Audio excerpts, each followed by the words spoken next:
Do you also have a child who struggles with tantrums?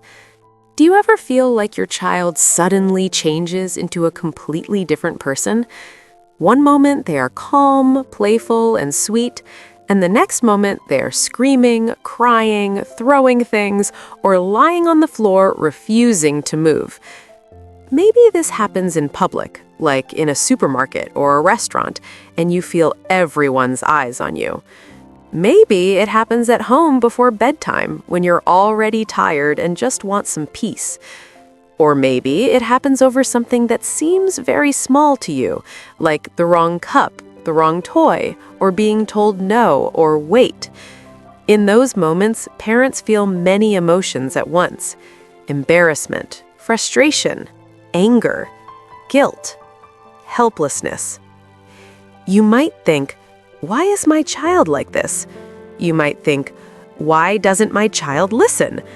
You might even think, am I failing as a parent? If you've ever felt this way, I want you to hear this clearly and slowly. You are not a bad parent. Your child is not broken, and tantrums are not a sign that something is wrong with your child. Tantrums are normal part of early childhood, but the way we respond to them can either help our child grow or make the problem stronger over time. Why tantrums happen? The real cause parents don't hear enough. Tantrums are not manipulation. They are not disrespect. They are not bad behavior. Tantrums happen because a young child's brain is still developing. The emotional part of the brain is very active in early childhood, but the part of the brain responsible for logic, impulse control, and emotional regulation is still immature, especially in children under the age of 5. This means children feel emotions very strongly, but they do not yet have the skills to manage those emotions. When a child feels hungry, tired, overstimulated, confused, frustrated, or misunderstood, their emotional system becomes overloaded. Their body goes into a stress response. They don't yet have the language to say, "I'm overwhelmed, I need help, this is too much for me." So instead, their body speaks for them. Crying, screaming, hitting, throwing objects, refusing to cooperate. This is not a child trying to control a parent. This is a nervous system asking for safety and support. When we understand this, we stop seeing tantrums as misbehavior and start seeing them as communication. What most parents do, and why it often makes tantrums worse. Most parents respond to tantrums the way they were taught, or the way feels natural in the moment. Some parents shout because they feel out of control. Some threaten punishment to stop the behavior quickly. Some lecture and explain rules while the child is screaming. Some ignore the child completely. Others distract with a phone, snacks, or toys just to make the noise stop. These reactions don't come from bad intentions. They come from stress, exhaustion, and lack of guidance. Parents want calm. Parents want silence. Parents want the tantrum to end. But here is the hard truth. When a child is in a tantrum, their brain is not in learning mode. Yelling increases fear and stress. Punishment creates shame. Lecturing overwhelms the emotional brain. Distraction teaches the child to avoid emotions instead of regulating them.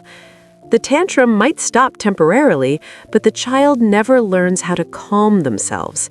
And because the skill is missing, the tantrums return again and again.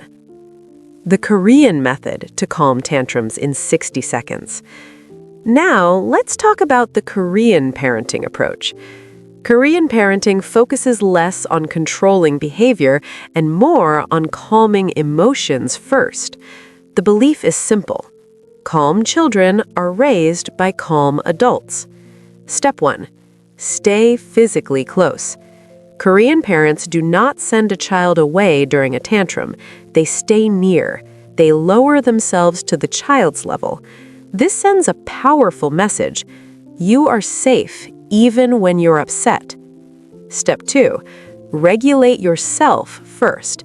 They do not raise their voice, they slow their breathing, they speak softly and steadily. Their calm nervous system helps calm the child's nervous system.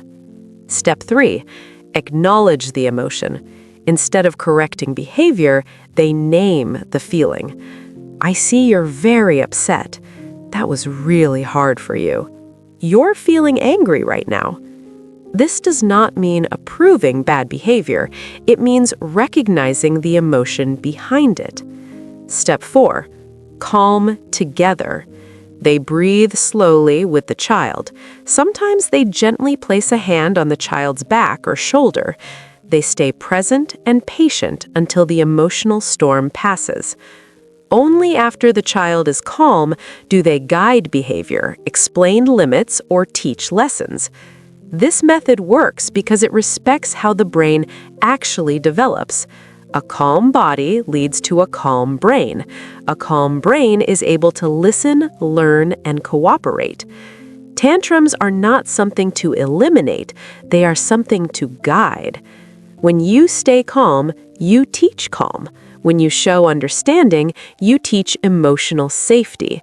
And when a child feels safe, self-discipline grows naturally. The Korean method does not just stop tantrums in the moment, it builds emotional intelligence, trust, and resilience for life. Remember this one truth: your calm becomes your child's calm. Parenting is not about control, it is about connection, and connection is the fastest way to calm a child.